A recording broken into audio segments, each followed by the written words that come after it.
somos 7 hermanas de sangre. Mis papás son pastores. Empezamos a ministrar en la iglesia de nuestro papá. Al principio era una, yo solamente, después 2, 3. Y ahí, a medida que iban pasando los años, nos fuimos creciendo hasta que llegamos en el 2013 a las 7 a ministrar.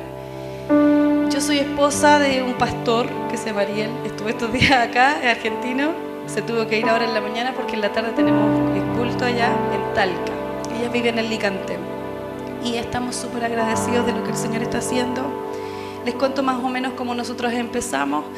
Éramos en la iglesia de mis papás pequeña cuando nos fuimos a Licantén, es un pueblito que en ese tiempo era de 2.000 personas, ahora tiene como unos 5.000. Y mi papá, por suplir la necesidad de música en la iglesia, comenzó como a asignarnos instrumentos, con mucho amor, él lo hacía.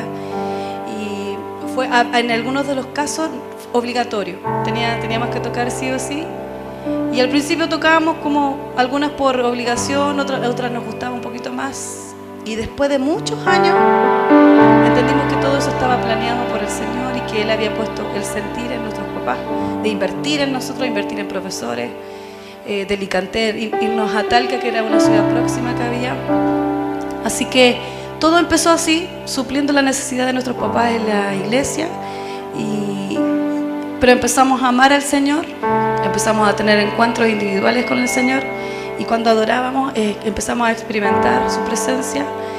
Y yo no recuerdo bien cómo fue la transición, pero nos empezaron a invitar, no solamente de nuestra organización, sino éramos pequeñitas, y nos empezaron a invitar a telonear a bandas como más conocidas en ese tiempo, en nuestra región. De repente algunos amigos que teníamos en Argentina. Y así empezó a crecer, a crecer. Y nosotros nos costó años pensar que esto iba a ser como algo serio, así de que el Señor quería eso con nosotros. Entonces nosotros, ¿por qué nos invitan? Bueno, ya somos obedientes y vamos. Somos obedientes y vamos. Especialmente en mí pasó un tiempo para yo entender que ese deseo que yo tenía, porque siempre soñé con tener algo con mis hermanas, era de verdad y era algo serio de Dios. Y no era porque fuéramos las mejores, sino porque al Señor se le plació. Él es soberano y Él empezó a juntarnos. Y fue muy lindo ver cómo el Señor empezó a hacer crecer esto. Pero ¿por qué? ¿Por qué se los cuento? Porque nunca hubo un interés de tener un nombre, ni hubo un interés tampoco de ser famosas, ni de tener un CD, sino que como que Dios nos empuja. Hasta el día de hoy siento que todas las cosas que hacemos nos empuja y nosotros bueno, y lo obedecemos. Pero nunca fue por una ambición de tener un nombre. Y yo creo que las cosas que el Señor levanta son las que permanecen. Así que hoy voy a hablar sobre un tema que el Señor empezó a hablarnos, porque así como el Señor empezó a enseñarnos sobre adoración, habían un montón de carencias que en nosotros y en muchos de sus hijos podemos tener. Y el Señor tuvo que procesarnos para lo que venía, porque necesitábamos ser hijos entendidos en los tiempos, hijas entendidas. Y el Señor empezó un proceso de madurez en nosotros. De a poco, un poco más de luz, un poco más de luz, un poco más de luz.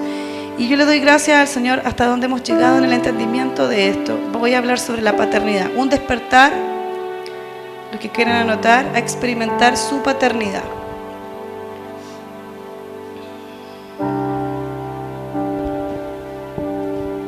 Porque para poder afectar las naciones tenemos que estar sanos y maduros. No perfectos, pero ir en el camino de la madurez. Bueno, ¿cuántos han escuchado acá sobre la paternidad? Que levanten la mano. Todos, ¿no es cierto?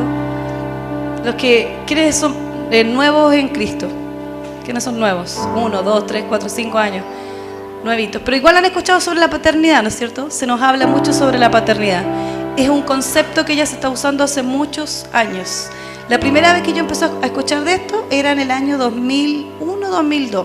Yo vivía en Buenos Aires, estaba estudiando en el Instituto de Canción y hicieron un encuentro, me parece que se llamaba El Abrazo del Padre. Y me acuerdo que ese año o un año antes salió un libro de Danilo Montero que se llamaba El Abrazo del Padre. Y para mí era como una revelación completamente nueva, pero ya han pasado mucho tiempo. Y como que en el mundo en sí, todas las iglesias comenzaron a hablar sobre la paternidad.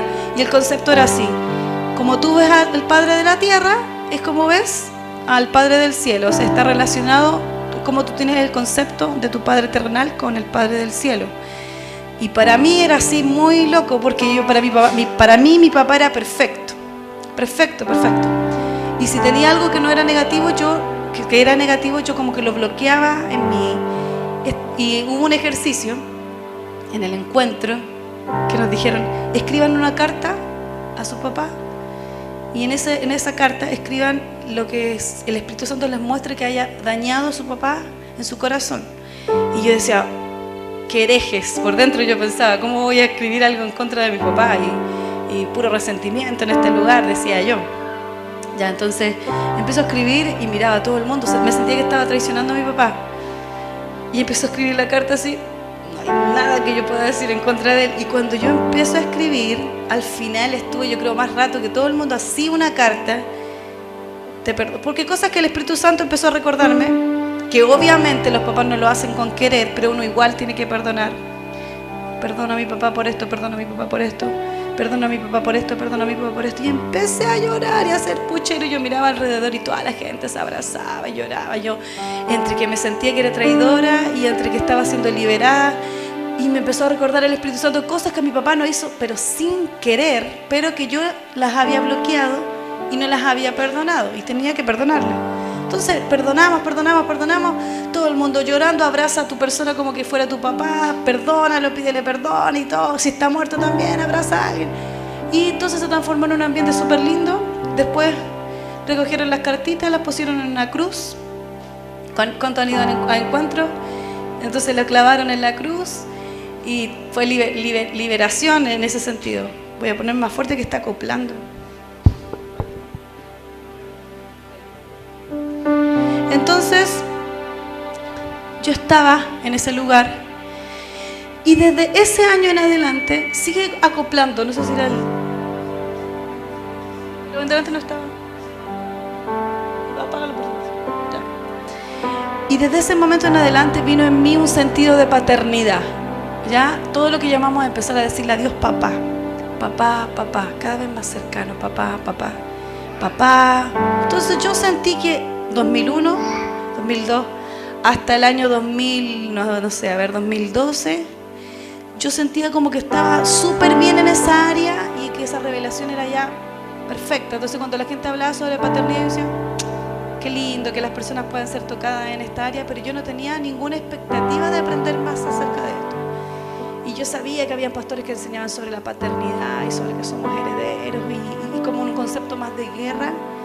Entonces yo estaba bien, hasta que un día yo estaba escuchando a una persona hablar sobre la paternidad, cantar sobre una canción sobre el Padre. Y yo estaba en esta postura así como, qué lindo, no expectante, pero sí, qué lindo, decía yo, el ambiente que se estaba provocando era muy lindo.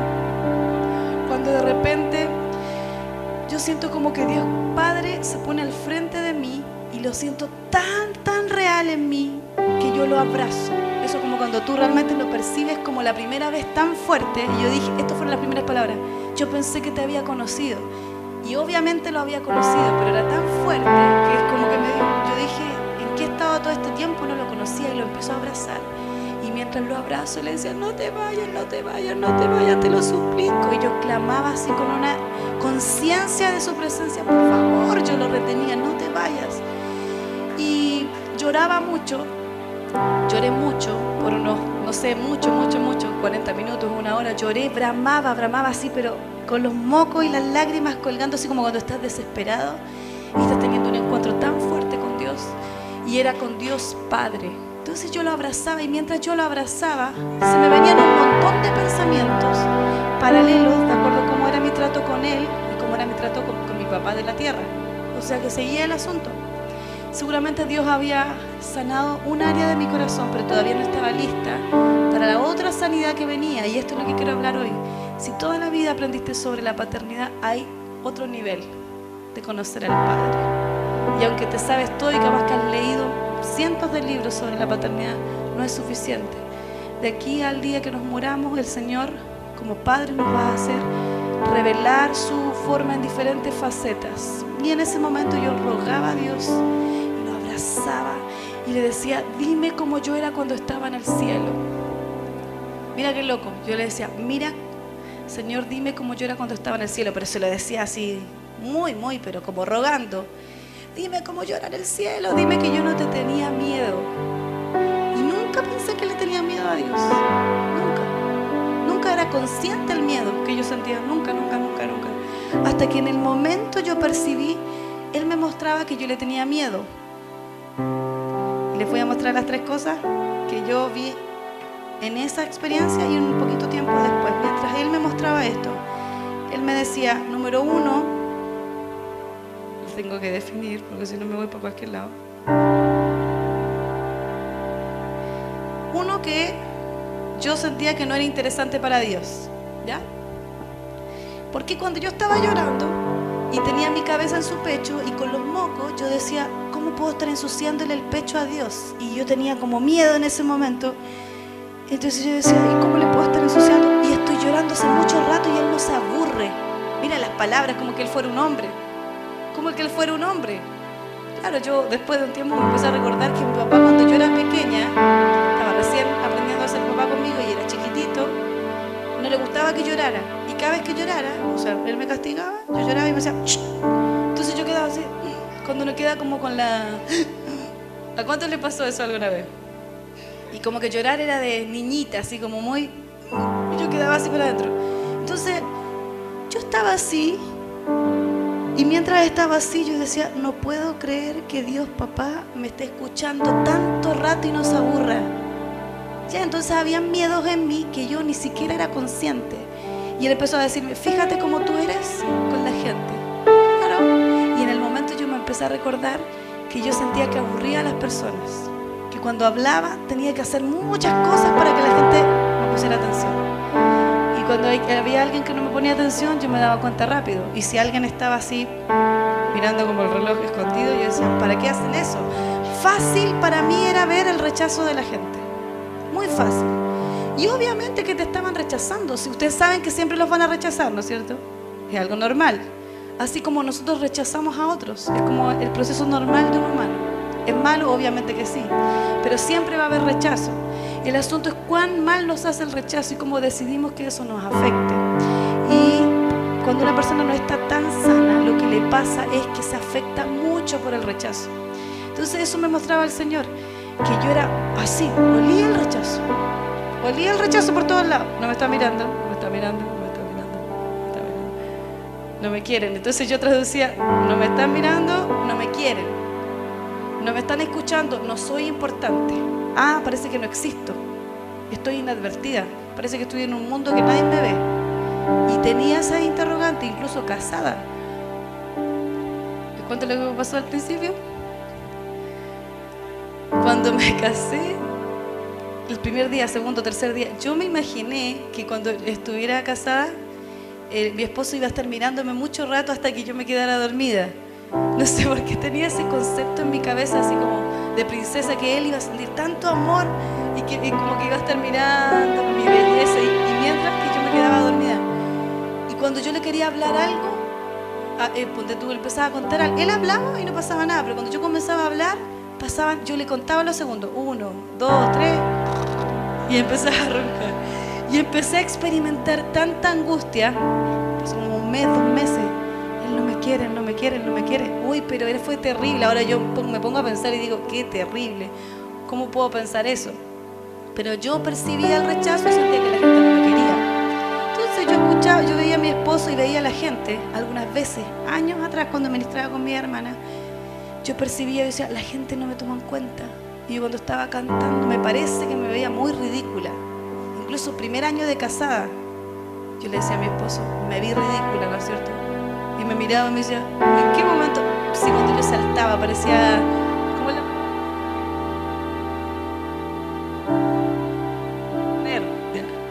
Así tenía un concepto de mí, de verdad. Yo por mientras que administraba, yo sentía que yo era otra persona. Tenía como un concepto como hacia al revés de mí. Y me sentía ridícula, sentimiento de ridículo. No sé quiénes luchan con eso, a lo mejor me pasa solamente a mí. Pero esa sensación en público de ridículo, como que yo hago el ridículo y cuando salto soy ridícula y que no tengo carisma.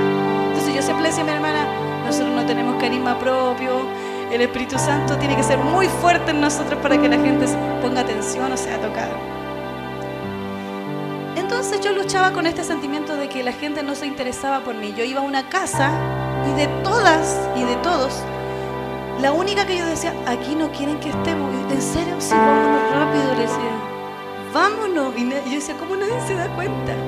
Y por más que sí es cierto un poco, pero ¿por qué me afectaba tanto? Y porque llegaba el punto de no decir, ¿y qué importa que me rechace? Me quedo y punto. Me tiene que tratar bien. No, mi reacción era, vámonos, rápido, rápido, rápido. Yo no quiero sentir que la gente a mí me rechace. No quiero percibir que estoy molestando en un lugar de visita. Y cuando estoy hablando con alguien, la gente está así como que por protocolo te está escuchando, pero realmente no tiene ningún interés. Inclusive mi esposo. Entonces empecé a luchar con ese sentimiento. Y Dios me decía, así como eres con la gente de la tierra, así eres conmigo.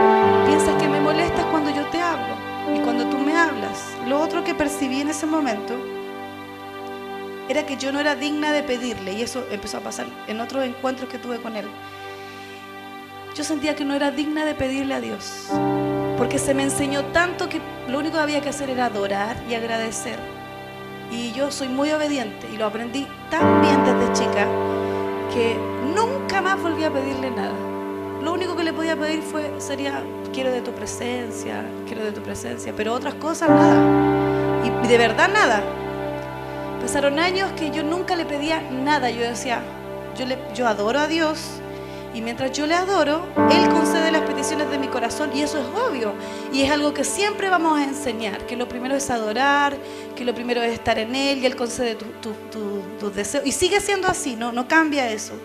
Pero yo me había ido al otro extremo de decir, yo no le pido a Dios, y yo no me había dado ni cuenta. Después de un tiempo empecé a fijarme que era por una cosa de, no quería desagradar a Dios pidiéndole algo. Pero después me di cuenta, yo quería ser correcta con Dios, no quería pedirle porque eso era como falta de fe o mi falta de dependencia.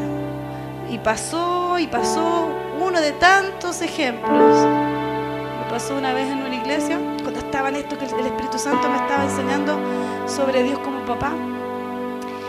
A mí me gusta vestirme bien. ¿A qué mujer no le gusta vestirse bien? ¿Cierto? Que nos compren zapatos, cartera, maquillaje, perfume. Y eso es como que está adentro, porque el Señor lo puso. Sí, es algo que el Señor puso sobre la belleza, el don de la belleza de la mujer y de la creatividad. Pero entonces, obviamente, no yéndose al extremo de no ser consciente, etcétera, pero el don de la belleza está dentro de nosotros. Y yo quería comprarme unos zapatos, un ejemplo, estaban usándose los de plataforma.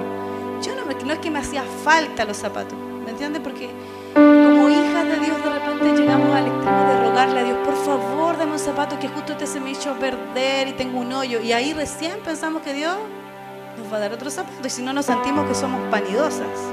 Y el diablo ha puesto eso en la cabeza.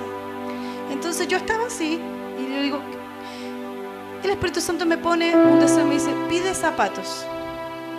Y yo dije, no pienso pedir zapatos, pide zapatos, ¿no? ¿Cómo puede ser tan indigno, algo tan superficial, algo tan vanidoso? Entonces, de repente me pillo arrodillada en una iglesia, así, pero por favor, dame zapatos. Pero así, la profeta clamando por zapatos. Y me arrodillé, zapatos, igual como una niñita. Y yo decía, ¿qué estoy haciendo? Por neta que hacía eso. ¿Cómo puedo ser tan superficial? Y pensaba, tenía una lucha en la cabeza. Cuando me siento así, me paro toda con los ojos hinchados. Se supone que eran unos pastores y nosotros los otros pastores, no habían otros pastores. Y nos hace pasar el pastor, pasen adelante. Siento de parte de Dios, dijo. Yo no sé si él me escuchó muy fuerte cuando yo estaba... ¿Qué? Tenemos que regalarles un dinero para que lo gasten en algo. Y yo quedé así como, no lo puedo creer. Porque por más que nosotros a lo mejor sí teníamos dinero para poder gastarlo en eso, yo necesitaba como una prueba que Dios realmente quería que yo me comprara los zapatos. Y estos son pequeñas pinceladas de un cambio de mentalidad que comenzó en mi vida. Que no era que solamente Dios te daba porque le rogabas, o porque Dios te daba solamente porque estabas muy necesitado, simplemente porque quería mimarte. Y si te quiere dar y tenés 100 zapatos, ¿cuál es tu problema? Con tal de que tu corazón esté correcto y que fue Él el que te los dio, no porque tú andes gastando, malgastando, etc. ¿Qué pasa si alguien viene y te regala y te regala otro auto y te regala otro auto y te regala otro? No me lo merezco, no me lo merezco, no me lo merezco. Y entonces el Señor empezó a cambiar mi mentalidad, de decir, no solamente me vas a pedir cuando necesites, sino cuando lo quieras. Y si está dentro de mis planes, yo te lo voy a dar. Y fue muy loco esto de pedirle a Dios. Yo no le pedía ni siquiera para que me sanara. De verdad, yo ahí me di cuenta que era orgullo en mi corazón. Pero yo decía, si yo le pido es porque Él va a creer que yo no tengo fe, que solamente con adorar Él me sane. Entonces cuando la gente pasa delante de los enfermos, yo nunca pasé. De los años que tengo, nunca. Cuando era chica solamente. Jamás, porque yo decía, el Señor me va a sanar. Y aunque sí fue siempre así, pero había un concepto erróneo en mi vida. Y lo último, que yo necesitaba estar completamente perfecta para poder estar delante de Él adorando. ¿Cuánto les pasa eso? Que aunque lo saben y los pastores muchas veces le han dicho, el amor de Dios es incondicional, adora, adora, adora, adora, pero igual por dentro hay algo que todo el tiempo te dice, no puedes acercarte todavía, tienes que hacer como una manta, tienes que pedir perdón mucho rato y tiene que ser bien con dolor. Y aunque sí eso está súper bien, pero hay algo dentro de nosotros que pensamos que es por nuestros méritos que podemos acercarnos a Él. Y nosotros sabemos que Cristo pagó todo por nosotros, pecados pasados, presentes y futuros, pero interiormente muchas veces sentimos que necesitamos hacer algo para poder ser aceptados en su trono.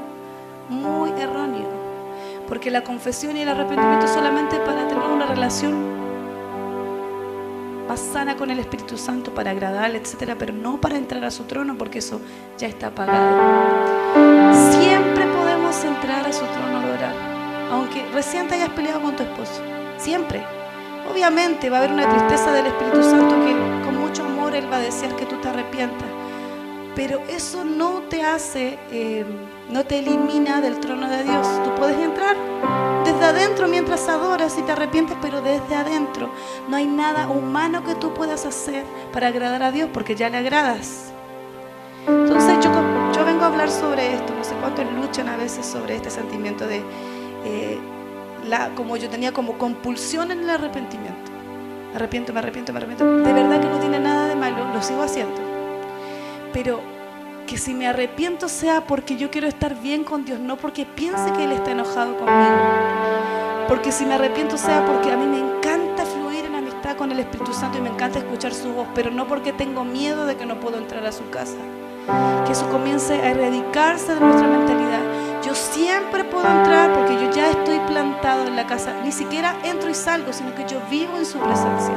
Y todo el tiempo puedo adorar. Yo estoy plantado en el lugar de su presencia y a mí nadie me puede mover, de verdad. Empezó a venir en mí un sentimiento de pertenencia tan grande. Trate de sacarme a alguien. Trate de sacarme a alguien de mi posición de hija. Y que alguien trate de sacarme de mi posición de adorar con libertad. A veces obviamente te vienen como unos residuos de orfandad medio extraños, pero yo rápido digo, yo sé quién soy, yo estoy plantada y no se trata de cómo soy yo, porque Cristo ya pagó todo por mí y yo estoy aquí plantado y me pongo a adorar. Y desde adentro, y si me tengo que meter más adentro me meto, porque soy hija y es fácil decirlo, pero empezar a vivirlo y sentir que eres hijo y que eres hija y que no hay nada que puedas hacer para agradar a Dios y tampoco nada de lo que puedas hacer que decepciona a Dios, porque Él no se escandaliza de nada de lo que haces, porque Él conoce todo lo que vas a hacer de a que te mueras. ¿Cómo se va a escandalizar Dios? A Dios no le sorprende nada de lo que hagas. Así que con esa verdad yo comencé a entrar a lugares más profundos. Y cuando comencé a entender lo alto, lo ancho, lo profundo del amor de Dios en mí, ¿sabes qué? Empecé como a madurar. Y entre más maduraba, sentía el sentido de herencia. Eso es lo que sale, que solamente muchas veces lo han leído, Gálatas 4:1.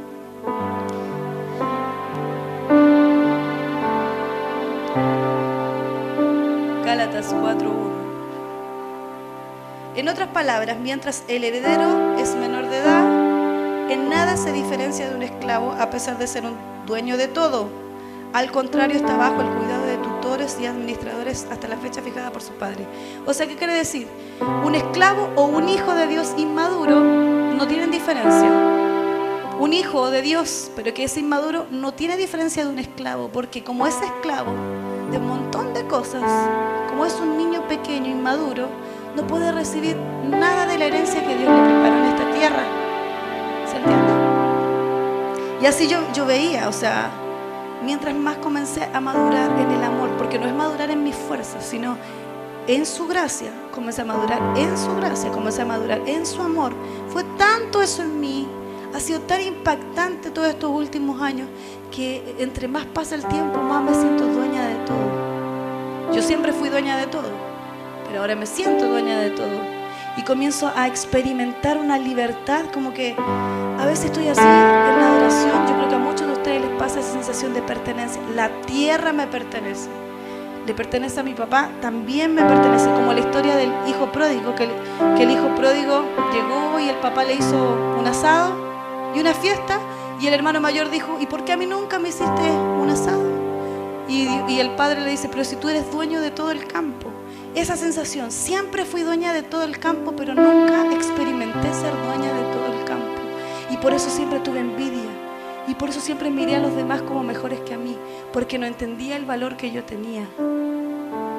Y hoy, para los que todavía no tienen una revelación tan profunda de Dios como Padre, sino a veces solamente algo teórico, en el nombre de Jesús, como escamas de tus ojos van a comenzar a caer, para que puedas experimentar el amor del Padre de una manera tan nítida y tan cercana, que no haya más espíritu de orfandad en ti.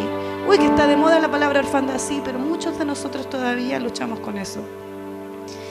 Y voy a darte, para terminar brevemente, algunas características, muy rápido.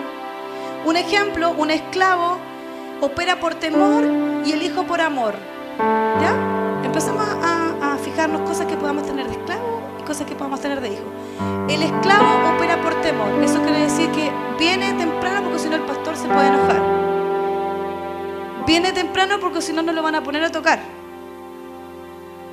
Todo por miedo. Tengo miedo de que no me aprueben los pastores. Tengo miedo de que si no me porto bien, nunca vaya a llegar a ser reconocido. Eso piensa un esclavo. Pero un hijo dice, yo actúo porque amo. Mi respuesta natural es por amor a Dios. Yo vengo y obedezco porque amo, no porque tengo miedo a mis líderes. 2.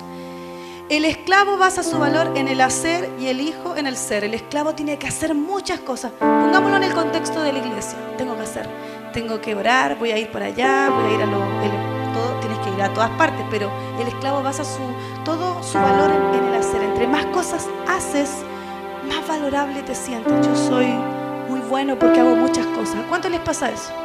Entre más cosas hago en la casa, entre más cosas hago en el trabajo, ahí recién me siento como una persona de valor. Si no llego a hacer nada, si me quedo en la casa descansando, me siento como un inútil.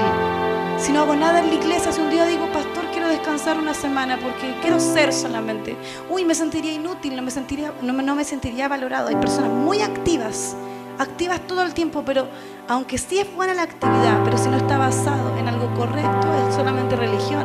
Yo me desespero por hacer cosas para que mis pastores me vean bien. Yo me desespero por hacer cosas para que Dios me valore. Cuando Dios no te valora por lo que haces, sino simplemente porque eres su hijo. 3. Un esclavo y un hijo, ¿cómo se ven a ellos mismos? ¿Saben cómo se ve un esclavo? Es inseguro. ¿Cuántos son inseguros? Baja autoestima. ¿Cuántos tienen baja autoestima? Autorrechazo. Aunque por los demás se presenten como gente muy segura, por dentro hay pensamientos, yo no soy nada, yo no hago bien las cosas, a mí nadie me quiere, me rechazo constantemente. Sentimiento de condenación, culpa, mucha culpa. Así se ve un esclavo. ¿Cómo se ve un hijo? Seguro en el amor del Padre. Yo acabo de fallar, le pedí perdón recién a Dios, pero me siento segura, yo estoy completamente segura que el Padre me ama. Llena de valoración por su relación con Dios. ¿Cuántos se sienten con valor por la relación que tienen con el Padre? Yo me siento con valor, cada vez eso crece en mí. Uy, yo me siento con mucho valor, tengo mucho valor. Se siente único y amado. ¿Cuántos se sienten únicos y amados? Yo sé que hay muchos de ustedes que no se sienten así. Hay algunos de ustedes que sienten que son parte de la multitud, como que hubiera aquí una pintura, me imagino, y tú eres parte de una manchita, como que no sobresalieras, como que estás como mimetizada con todos. Y el Espíritu Santo te dice, quiero que te sientas único, único, único, único, completamente único. ¿Cómo se relaciona un esclavo y un hijo con las personas? Un esclavo se relaciona así: envidia. Miren, el esclavo se relaciona así. A la gente que es muy famosa, la mira así como con la boca abierta. Piensen en alguien famoso. ¿Qué es lo primero que se le viene a la mente? Si estuvieras cerca de un hombre famoso de Dios, ¿qué harías? Un esclavo diría: me encantaría pedir un autógrafo. Aunque aquí creo que eso no pasa, pero me encantaría pedir un autógrafo. O me gustaría estar sentada cerca de él, sacarme una foto y que él se viera atrás y después la suba a Facebook. El esclavo mira como con idolatría a la gente conocida, idealiza tanto y no ve el potencial que él mismo tiene. Y no piensa que es igual a esa persona. Obviamente honramos, ¿no es cierto? Honramos, siempre vamos a honrar a la gente que el Señor está usando. Pero diferente a que te creas menos que ellos, y cuando pasas por ellos poco más que ¡ay! Casi te desmayas. O los estás mirando así como que fueran inalcanzables. Se va a caer de la iglesia la idolatría. Se va a caer de la iglesia el que mires como que los hombres que el Señor está usando son como inalcanzables. Que hoy, por favor, una foto. No digo que sea malo que te saques una foto, pero ¿cuál es tu motivación? ¿Te sientes poco? ¿Te sientes como un esclavo que está ahí como al lado de los ángeles? ¿O sabes quién eres y tú te paras con el hola, ¿cómo estás? Marco Witt, Dios te bendiga, un ejemplo. O no sé, a quién se me ocurre, Marco Fronet. Y yo le doy la mano y soy capaz de mirarlo a los ojos con tal libertad de que es mi hermano. O lo miro así casi como derritiéndome. O como ojalá todos sepan que soy amigo de él y los contactos, soy amigo de este pastor. Mira todos los pastores amigos que están con nosotros. ¿En eso basas tu valor? ¿O basas tu valor en quién eres y punto? Tú miras bien a los conocidos como a los no conocidos. ¿Y sabes lo que le pasa al esclavo? Los que son iguales a él los miran menos. No sé si les pasa eso a veces. A mí me solía pasar. La gente famosa, tú le miras así. Pero el que es como tú, si empieza a subir un poquito, ¡uy! Quería aplastarlo. Que no sobresalga más que yo. ¿Les pasó alguna vez? Un ejemplo. Una persona lleva 2 meses y al pastor se le ocurre hacer lo que dé una reflexión. O que tenga algún cargo de liderazgo. ¿Pero por qué a él si yo llevo cuánto tiempo? ¿Les pasó alguna vez? ¿Por qué lo favorecen a esa persona y a mí no si yo tengo tal cualidad? Yo soy mucho mejor en la palabra, yo no soy tan pecador como ese. ¿Y por qué a mí no si yo oro todo el tiempo? Y Dios sabe cuánto lo busco, cuánto y cuándo van a saber el potencial que tengo. Se están perdiendo mi potencial. Espíritu de orfandad. Porque tú no vales por eso, tú vales porque eres hijo y punto. Y en el día que a Él se le plazca, te va a promover. Pero si no te promueve, ni nadie te conoce. Si tienes el mismo valor, ¿sí o no? Obvio. ¿Qué pasa si nadie te valora de acuerdo a tus parámetros? ¿Qué pasa si nunca, jamás subes a esta plataforma? ¿Qué pasa si jamás ese sueño que tienes de ir a Lakewood? Estoy dando un ejemplo súper extremo. O cuando alguien sueña, viene un profeta y tú te pones adelante y empiezas a llorar para que te vea a ti y te diga: mujer de Dios, el Señor. Y estás desesperado porque el profeta pase por ahí y te diga algo. Capaz que no estás ni interesado tanto en la palabra como que te conozcan. Reconocimiento público. Espíritu de orfandad. ¿Cuántas veces hemos luchado con que la gente nos reconozca? Llevo años haciendo algo, pero nunca me promovieron, así que me promuevo solo. Solo me promuevo. Espíritu de orfandad.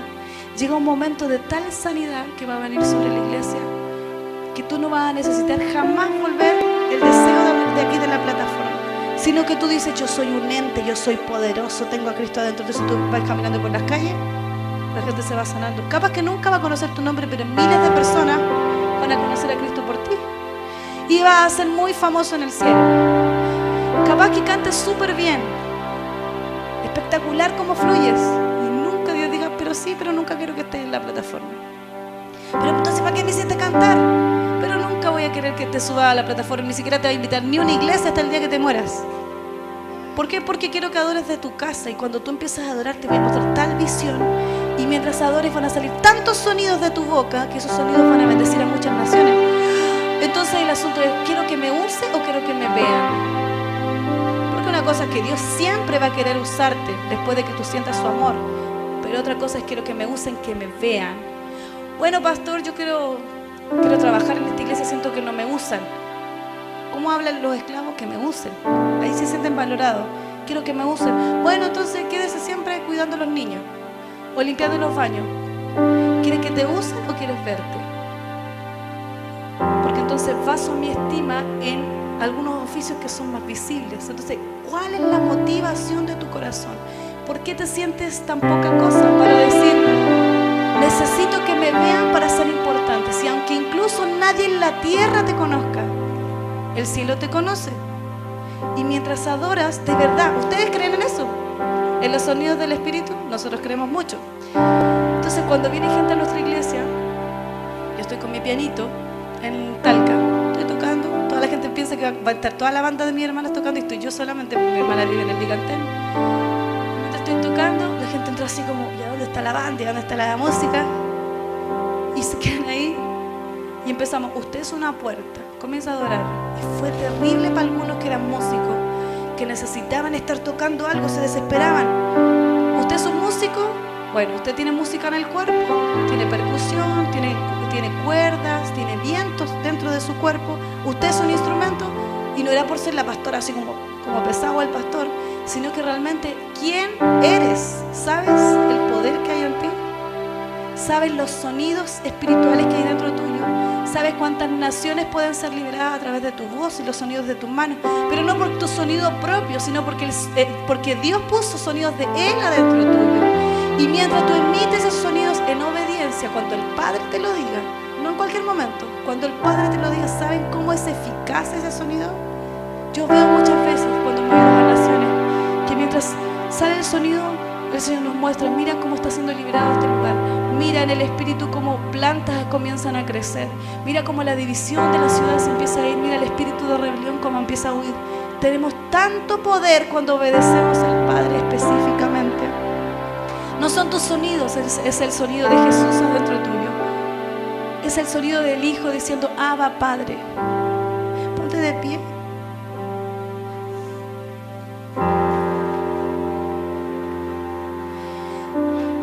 El esclavo, como mira a los demás, si es muy famoso, idolatría. Si es como tú, lo aplasta. Ay, ¿cuántas veces sentimos, ¿por qué él está siendo más famoso que yo? ¿Por qué esa iglesia está creciendo más que nosotros? Me desespera. Y aunque sabes que es malo y le pides perdón a Dios y tienes mucha condenación en el corazón, sigue pensando tu vida de que eres menos que los demás. Llega el momento en que sepas el tesoro quién eres.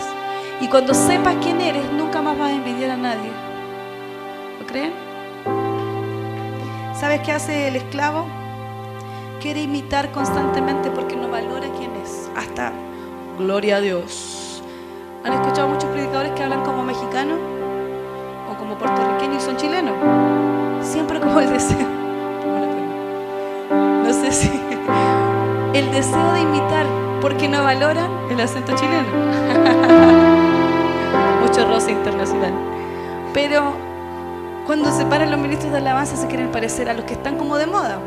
Y casi, si antes querían imitar a Marco Witt con toda su frase, levanta tus manos y adora, ahora imitamos a los de ahora, los proféticos. Los mismos tonos proféticos. Si tú eres único, tus sonidos deberían ser completamente extraños, totalmente diferentes a los demás. Y aunque todo el mundo te diga, ¿por qué no se parece a eso? Si esta es la moda del momento, no. Cada uno tiene su forma de adorar. Sonidos nuevos, expresiones nuevas. Esto ya lo saben, pero no hay que venir al culto a hacer algo tan estructurado, de primero la rápida, después viene la parte lenta, la ofrenda. No, eso no existe, porque uno delante de Dios es único. Y aquí nos unimos para adorar al Señor, pero por más que nos unimos, hay creatividad en cada uno de ustedes. Y crean que hay sonidos espectaculares dentro de su espíritu, que capaz que estaban con la boca cerrada conmigo y yo soy muy desafinado. Pero en el cielo son muy afinados. Se escuchan afinados. Porque son frecuencias que salen de tu espíritu, que realmente marcan generaciones. ¿Lo creen? ¿Lo creen? Entonces, ¿por qué algunos estaban callados en delante? Cuando estábamos haciendo sonido, eso no es para mí, eso es para los músicos, eso es para los muy espirituales. No, usted es hijo y es heredero. Y usted tiene derecho a adorar siempre, recuerde eso. Siempre, siempre, siempre. Y obviamente desde adentro tú vas a estar adorando, realmente el Espíritu Santo te va a decir, pídeme perdón porque he pensado pensaste mal del pastor, chuta, voy a estar. Perdóname, Señor. Y ya, y lo vas a hacer con mucho dolor como Él se lo merece, pero te va a levantar rápido y va a decir, te adoro, Señor, como nada. Porque usted no es digno por sus obras, sino por lo que hizo Jesús en usted. ¿Se entiende? Te adoramos, Señor.